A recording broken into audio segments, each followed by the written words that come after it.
Hey everybody, welcome back to Omens. I'm your host Ryan, AM Air pronouns, and this is episode somewhere in the mid-20s, I forget off the top of my head. And today we're talking about the Nine of Wands. So you might notice a major frickin' difference. Library finally opened back up, so I'm in one of their study rooms. However, I didn't quite, their hours were a little bit miscommunicated, so I wasn't 100% sure. I thought they were open until 3, but they're only open until 2, and I'm running late today, so they're going to kick me out at 1:45. So I'm going to have to try to get this done in about 40 minutes. So, yay. Um, let's dive into the Nine of Wands. All right, so the first part of the Nine of Wands, I got Nine of Fire from the Mystical Cats Tarot. We've got 9 cats in a circle around a fire pit with in a very ancient-looking room with giant columns, murals, and either a sky painted on the ceiling or an open roof sky. And they're all kind of just sitting around the fire pit and staring. So the first part of this, the number 9 in numerology, it is the, let me pull this up, bit of adjustment here. 9 is the threefold number of action the threefold number at the action end of the mind plane. I'm going to adjust this camera a little bit. There we go. So it's at the action end of the mind plane, which and 9 represents it's a triplicity of both. It's technically a mind number, but it's got aspects of both because it is the end number. Basically, it's the end of the cycle. It's got aspects of both physical thinking and spiritual aspects. So its physical aspect is ambition, thinking is responsibility, and spiritual is idealism. And so it ends up combining the attributes of all of the previous numbers. Um, uh, sorry. It's also associated with Mars. So it, in a way, it symbolizes kind of both war and prosperity, depending on the usage. It's like 9 is a fulfillment number, but it's also, because it's part of a 3 and it's associated with Mars, it can be a bit chaotic and warmongering. Prosperity can either be growing your own abundance or taking abundance. So we have that war aspect coming in. It's a combination of a dynamic processes. You think 3 times 3 and 3 plus 3 plus 3 all equal 9. So a dynamic process. I'm not 100% sure on the thinking behind that. A dynamic processes that express complexity, a variety of possibilities and movement, not in any one clear direction. 9 can move everywhere type deal. But because it is through 9 aspect, it also strives for perfectionism and idealism. And as kind of a mind slash spiritual number, a combination of, it's a very spiritual number in itself. It is associated with intuition and mysticism. So here in the 9 of Fire and the Mystical Cats, we've got 9 cats around a fire. They're focusing their intention. They're ambitious. They want to build and create something. They're focusing their intention. They're taking, every cat is responsible for their own parts, and they've got a grand ideal that they want to live up to. So we see all that aspect of the 9 represented here in the 9 of Fire, which is very different from the traditional RWS depiction, and we'll see why as we continue on. So the next aspect is the fire aspect. Like, what kind of fire are we talking about? So we've got our 9 of Wands from the Archeon Tarot, and we've got kind of just 8 wands in a row and kind of a vague figure, ethereal figure in the background with the moon behind him, and they're holding a 9th wand. Now, usually in depictions, we usually see the figure holding a wand in front of 8 wands, but this one is behind them and kind of like looking up above towards the moon, towards their intuition and their emotion. And the entire color of this card is orange, is fiery orange. It's so much fire throughout here. And it actually works perfectly because when I think of the 9 of Wands, the depiction of fire I get, kind of the feeling of the fire I get, is that of a fire break, or a wildfire, a combination of the two. So you think a wildfire is kind of out of control, chaotic, all-consuming. Well, in order to kind of control it and defend against, to help try and keep it from attacking like specific homes and stuff, what they will do is they will burn patches of land, like long stretches of land, like over a certain amount of feet, so that the fire, there's nothing, so it's already burned, there's nothing for the fire to latch onto. Sometimes it will jump fire breaks, wildfires will, but for the most part, they use that as a way to keep the fire from, as a way to guard against the fire from consuming homes and stuff. So it's kind of, that's the feeling I get with the Nine of Fire, is a fire break. It's like standing against a wildfire,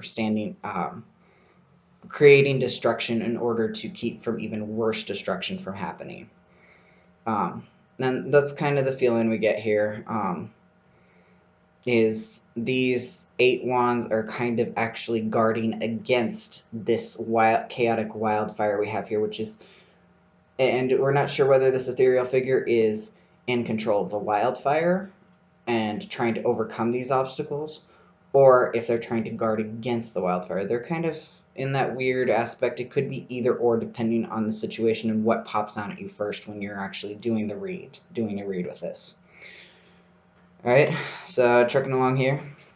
Alright, the next aspect we've got here is our celestial deck. So in the celestial deck, we have the constellation Draco, and more. So in the celestial deck, the Knight of Wands is associated with the Novial aspect, Novial aspect, I'm not sure how to pronounce it, which is 40 degrees, an aspect of 40 degrees, so any 2 points or planets that are 40 degrees apart on a chart. Or which basically cuts the zodiac into 9, so it's 1/9 of a chart. And that particular aspect indicates, again, energy of perfection and or idealization. Again, with that perfectionism and idealism coming in again with the 9. In the celestial, this card is associated with the 3rd decan of Sagittarius, ruled by the sun. So the sun in Sagittarius. So the fire of the ego in the sign of the philosopher, the adventurer, the warrior. And double fire, of course, as in with most of the celestial, it's always going to be a double amount of the same energy.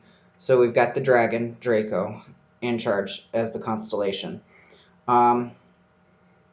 So the dragon is often associated with Ladon, who was the dragon guardian of the Hesperides, who are the daughters of Atlas, the dude with the world on his shoulders.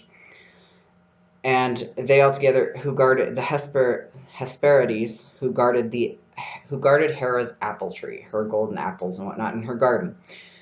Ladon, I think it's Ladon. I want to say it Ladon, so He was actually killed by Heracles during one of his 12 labors to get the golden apples. So basically, he kills the dragon, scares the Hesperides because they're all, quote, fragile women, unquote, and steals the apples type deal. So, and in recognition for Ladon's service, Hera placed him in the skies as a constellation who guards, basically the constellation of Draco lies between both the Ursa Minor and Ursa Major, kind of wrapping more around Ursa Minor, or in particular the pole star Polaris, who is our North Star, the current center of our north, the direction north for the planet right now, and will be for a few more hundred years. It's a little off center at this point, but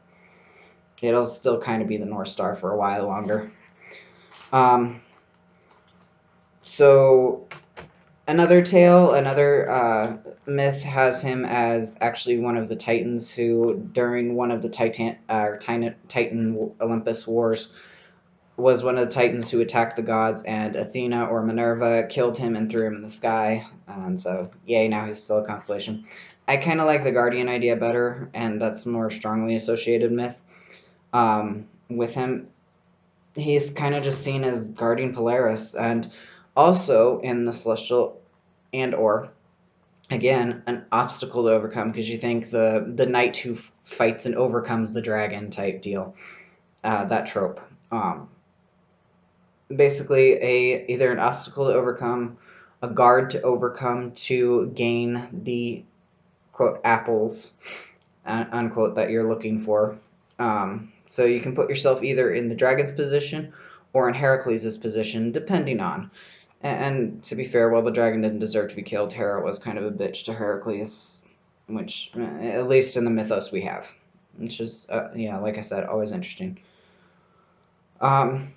So again, associated with the sun in Sagittarius, like I said, the ego, dragons are associated very much with fire and with the self and mysticism, which Sagittarius is associated with. Sagittarius is one of the more mystical zodiac signs.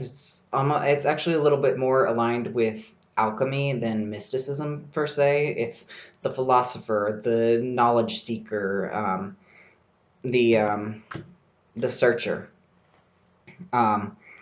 Which will come up more in this next part, because we're going to continue with the astrology, obviously, and go to the Hermetic Order of the Golden Dawn's translation of the astrology, which places the Nine of Wands, and God grief, I just lost my light. Hang on. Sorry about that. Apparently it only goes for about 10 minutes of no movement.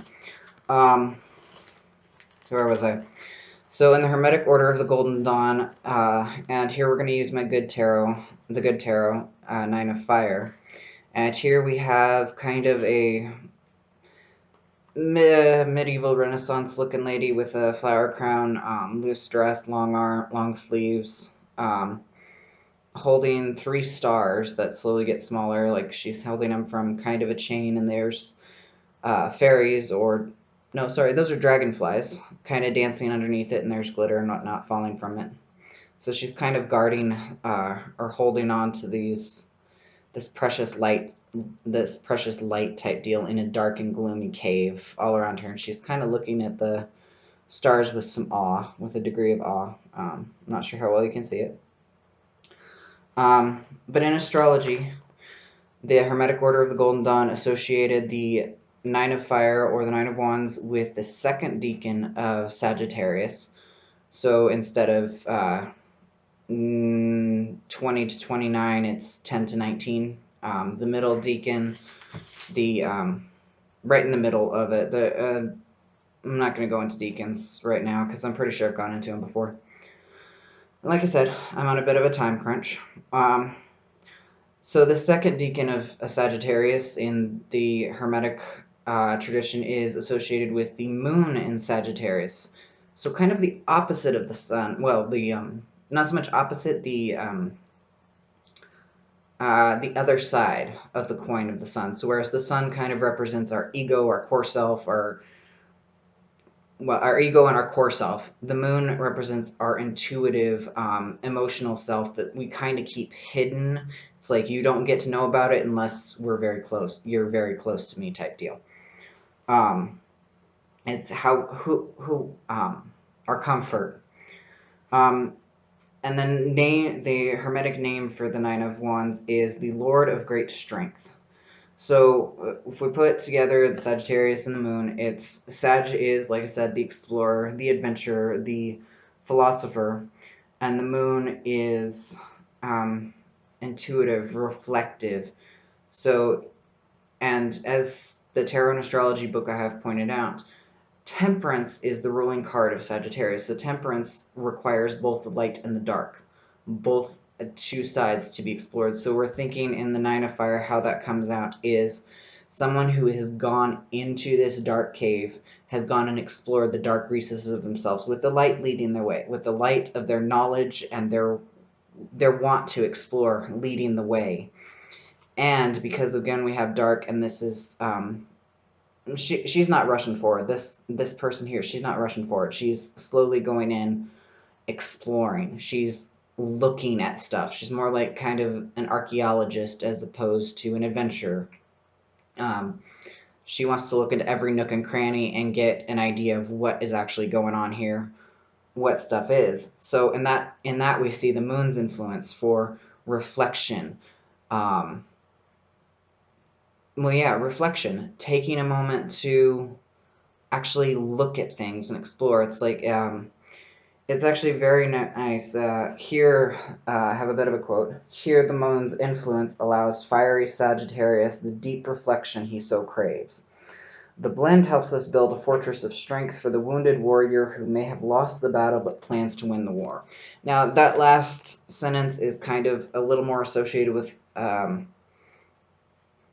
slightly more common depiction, like we have here in the Mermaid Tarot, where we have the warrior with bandages. Well, she's more like got uh, it's not quite bandages. It's more like open, or I forget what the name is, and she's kind of guarding her oars and whatnot. So that's kind of more, that last bit is kind of more that depiction, the traditional RWS depiction. Whereas here, but I think this one very much exemplifies the explorer in the dark places, that taking time to reflect, to actually get to know oneself, to get to know, or even not necessarily oneself, but the if we want to take that kind of warrior aspect that often comes, we're thinking espionage, uh, digging it, like someone who's spying, who's gathering the information. Very, like, this light is very small, the entire place is dark. It's like taking that small light and kind of secretly trying to find all the information to gather it to in order to win the war, quote. um, Sort of. So that's kind of what we're seeing here, and that's, again, the moon in Sagittarius, the lord of great strength. This person has been through some shit and they're still able to keep going.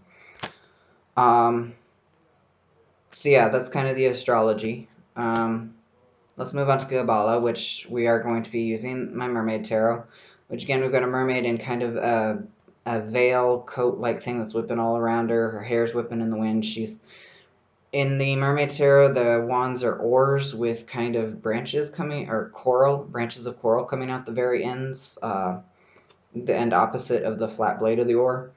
So this one, she's kind of kneeling in the sand because she can't stand. She's a mermaid. She's kneeling in the sand, kind of kneeling on her oar that she's got in her hands in a defensive posture, um, in front of 8 other oars.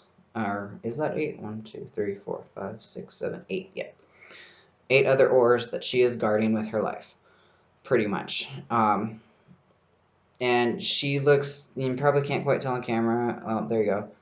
If you look at her face, she looks very worn down and staggered. She's not just leaning. She is, like, not just leaning, not just setting that oar up in a guard position. She is basically using it to lean on. She is using all her strength to lean on it because she's out of strength. She's using it as a crutch. She's like dead in the water type deal, but she's trying to. She's not going to give up. So in the Kabbalah, the 9s are associated with the 9th Sephirah of Yesod, which means foundation, which is part of the Olam Yetzirah, or the realm of formation, the last one in the realm of formation, which is where we've gone from a kind of inspiration to ideas to actually putting a plan into action. We haven't actually made anything yet, but we're putting the plan. It's coming into formation. Again, realm of formation.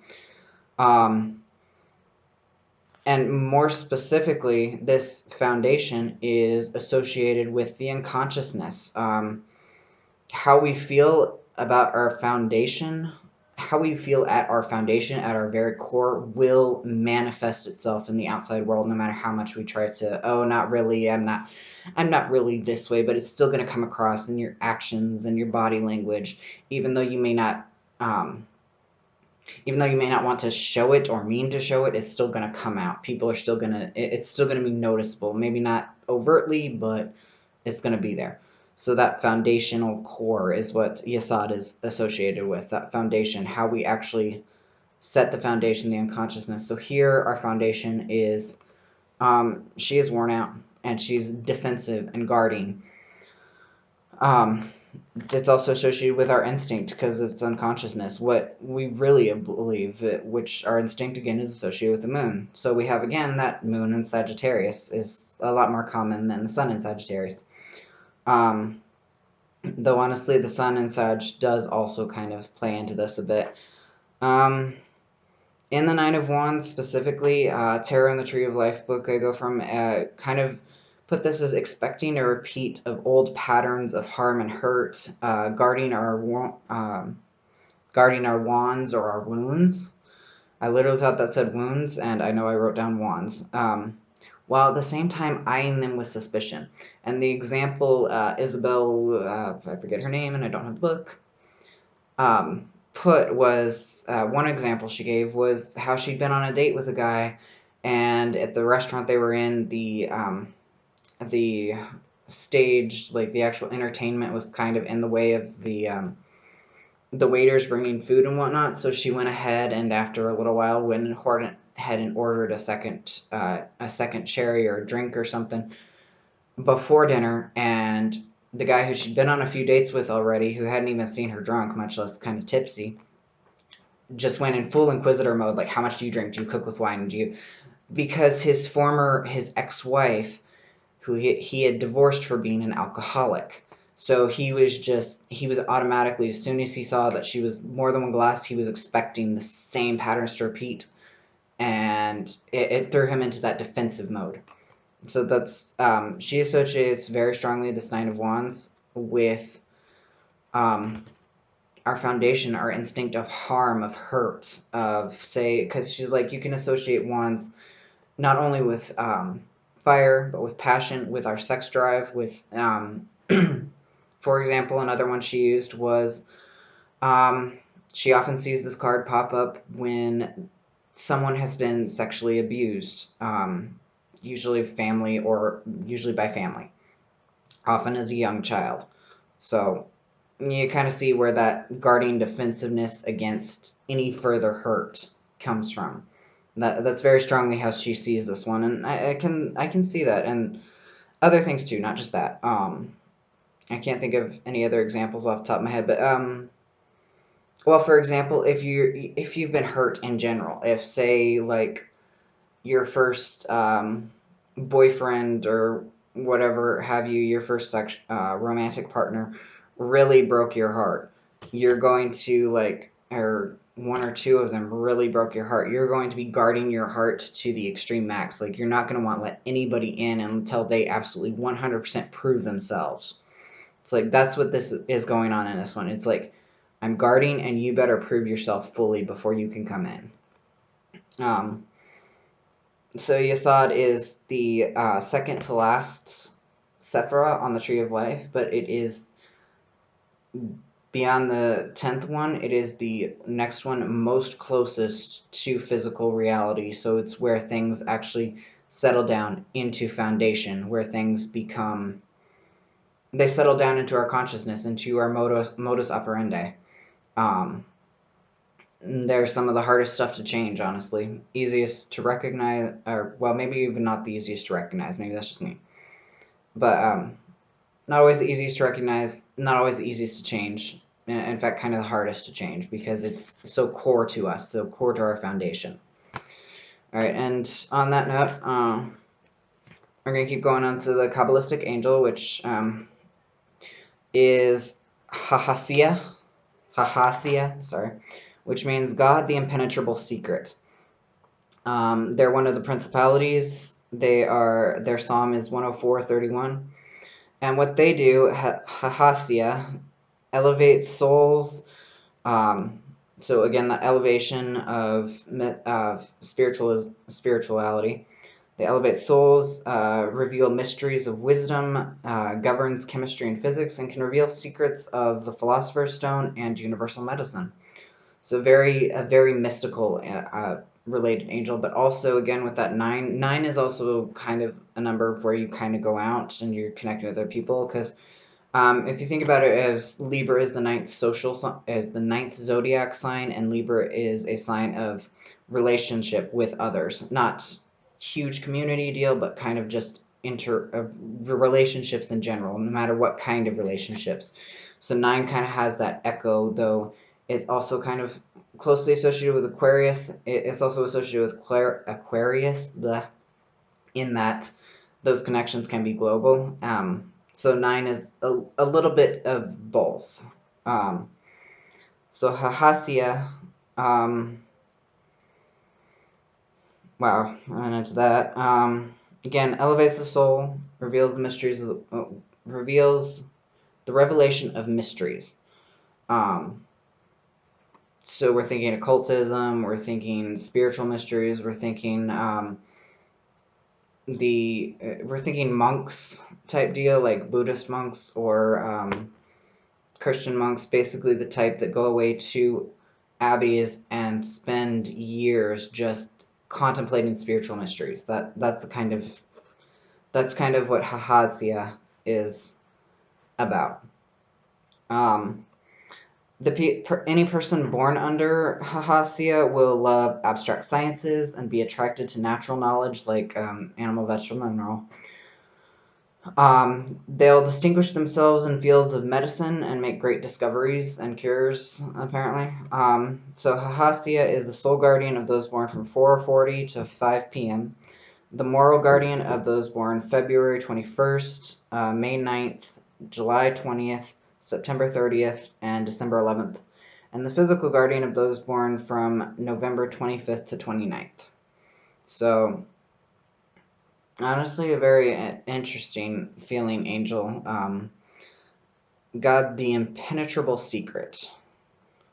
Honestly, I'm half tempted to drop God from these meanings, so just think the impenetrable secret. That a very interesting kind of feeling coming from this card in particular, from this angel being, is like there's mysteries associated with here and they're guarded, but if you really work, you can get to it, even if you just ask. I think a big thing of this one is all you need to do is ask and the mysteries will be revealed to you. How many of us think that, and that's such a foreign concept, so many of us think that we gotta work to like dig down and discover, and it's like sometimes if you just ask, it'll be gifted to you. I love this as the Nine of Wands, because the majority of the Nine of Wands, we've got such a, again, we've got here in the Mystical Cats this learning, this secret, this knowledge, and then, but so much about the Nine of Wands is defensiveness, overcoming obstacles, and here we've got again that mysticism, that mysteries, that knowledge, that it's like you don't have to fight, just ask. It's a very interesting other take that I just love with that card. All right, now this is where we're going to kind of step a little bit back towards that defensiveness. So the being associated with the Nine of Wands in the Fantasy World Tarot is Pumpkinhead. Okay, so we've got a scarecrow-looking dude. It's mostly kind of just the two sticks on in a cross shape with an old cloak, a hangman's noose rope, and a pumpkin carved in a jack-o'-lantern with a witch's hat on top, and it's all on fire in front of a big, scary, old-looking mansion, haunted house mansion type deal. Very Halloween vibe all around here. Now, I could take some guesses as to just the imagery on here, but I went ahead and Googled Pumpkinhead, and the only thing that came up was the 1988 film Pumpkinhead and its 3 sequels, which honestly was very interesting, and actually I could put relevant to this, which fascinated me. So now, the Pumpkinhead monster does not at all look like this. Go look it up. Basically, kind of a humanoid white figure with bulbous, giant head, bulbous protrusions all over, a long tail with spikes on the end. The reason he's called Pumpkinhead is because, 1, the large head, and 2, it was buried in a pumpkin patch. But basically, Pumpkinhead in the horror film is a demon of revenge who gets summoned by a witch and a summoner, basically a sacrificial summoner kind of a deal, who basically this person wants revenge, wants vengeance for something, so they can summon this demon if their vengeance is strong enough, and this demon will go after the targets. Once they are marked, they are marked. They can't get away ever. This demon will keep going after them until they are all dead, and or the summoner dies.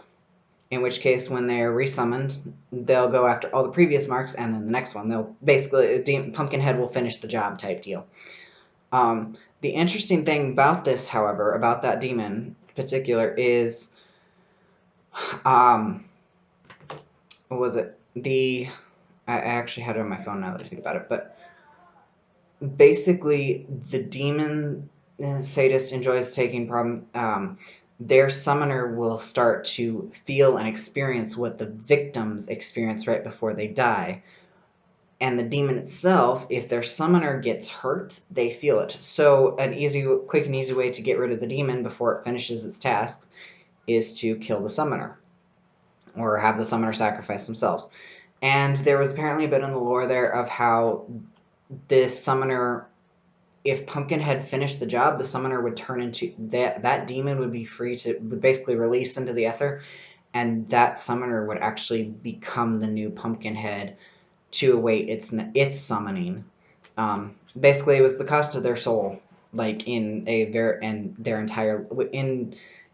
literal, not so much literal, but more encompassing soul meaning of their entire being is going to go into this revenge and be lost to it, which was very interesting. Kind of comes into play. You can honestly, I just threw that. If you really think about it, and it'll come up. You know what? I'll come up when we get to the wrapping up traditional keywords and stuff. But anyway, so the second part of this card is we have a scarecrow, which scarecrows are built to scare away crows from fields. They're meant to protect fields. That is pretty much their sole job, is protection. So their association in folklore is protection.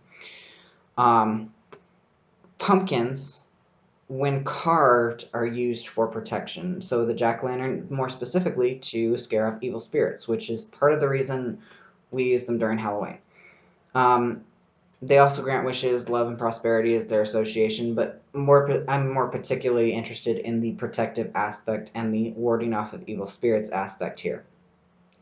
So for this card, we've got very much a protective aspect. It's like this scarecrow, the pumpkin-headed scarecrow is guarding everything, this scary-looking house. Like, this entire card is all about guardianship. And we've got, again, that fire, that protective fire. It's like, in order to keep you off my property, I'm going to scare the absolute shit out of you so you're too scared to come anywhere near. That's kind of the whole feeling of this card, is like, I'm literally, to protect myself, I'm going to scare you away. That's kind of the feeling of this card. And, alright. So to come to the end, our final card, we have my Terror of the Old Path, which has a woman in robes holding a birch rod surrounded by 8 other birch rods. And she's again in that defensive fighting posture. Almost a bit offensive, actually. And the birch rod she's holding actually has a flame coming out of one end. And she's kind of looking around like, who's next? Who's coming after me? Who's next? So upright, keywords, it's a reminder of protection, digging in, and support. So this person has the support of the birch rods surrounding her to be able to dig in and protect not only them, but also herself and whatever else she may be guarding. Because they're surrounding her circle, we have the sense that not only is she protecting them, they're also protecting her. So we have that support aspect coming in. So this card comes under reading. It's a reminder that you're supported, you're protected, you need to protect. Just like maybe even dig in, stubbornness. It's like, don't give up, overcome that obstacle. Inverted is when it becomes more defensiveness and paranoia. The kind of the shadow side of this dig in and protect is also, you've been beaten up so much that it's like you're expecting another blow at all times. That's just what you expect. You don't expect the battles to be over. You think that you're still fighting and fighting and fighting, even though the fighting may be done. So she's just in reverse or inverted. The shadow side is just, I gotta guard myself, even though there's nothing to guard against, and even more, even though the fight is done and over with. And so bringing back that Pumpkinhead demon, it's like I kind of can see that as with the inverse of this, which is something bad has happened, and even though it's no longer affecting you specifically beyond, so in the movies, apparently it was the protagonist's son was killed in a motorcycle accident, so he sought revenge using on the kid who killed his kid by summoning a demon. So we've got kind of that grieving parent, this over defensiveness and protectiveness. So we've got the shadow side of that, of this card, the protectiveness, the want to defend against any more problems, even though most likely there's not going to be any more problems, particularly from that. That kid is probably already remorseful that he killed someone. However, our guardian here in the center of these wands is just so paranoid and upset that they're going to cause harm to someone else in order to protect themselves from a non-existent threat. That's kind of how I'm tying in that movie series with this card, and that's something you can do, actually. That's the fun thing about tarot and intuition, is you learn stuff with tarot.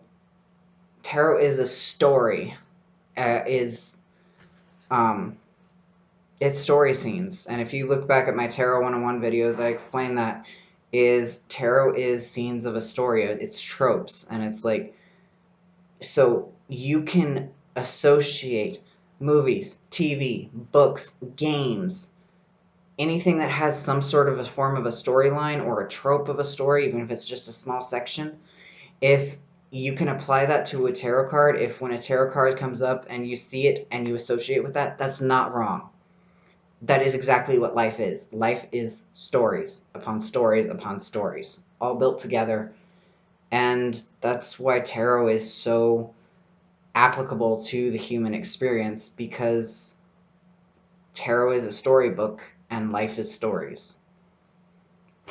But yeah, I wanted to bring that in, and yay, I'm doing awesome on time. So anyway, short and sweet this week, kind of run together. Sorry if I apologize if maybe you have to go back and listen to something because I talk too fast or something. I tried to keep from talking too fast, but there goes the phone. I know I do that. Oof. And so I apologize, but like I said, I now know that the staffing of the library is so that they've got to keep their hours short. So hopefully next week I'll be better prepared and actually get done faster. I blame the fact that somebody offered me free food, so I went to a restaurant as well. Anyway, yeah, that's it. Next week we will be discussing Aries, and then the week after that, I have it right here, Strength, and then I don't think there's a fifth week here. Nope, there isn't. So we're trucking along right along through the wands. Only got 5 more cards of wands to go. But yeah, so yeah, that's it. No birdies from the library. Gonna keep doing this. I will probably try to redo some of my older videos. Honestly, it feels so weird to have this so short. But meh. Time's a wasting. Alright, so yeah, I'm just trying to fill airspace now. Alright, so I will see y'all next week. Have a great rest of your whatever. Enjoy yourselves. Don't die. And I don't know. Just remember the Nine of Wands. Sometimes it's not about being defensive. Sometimes it's about exploring. I don't know. Yeah, I'm just so weirded out by the short amount of time I'm having to do here. Alright, well, y'all have fun. See y'all next week. Alright, bye.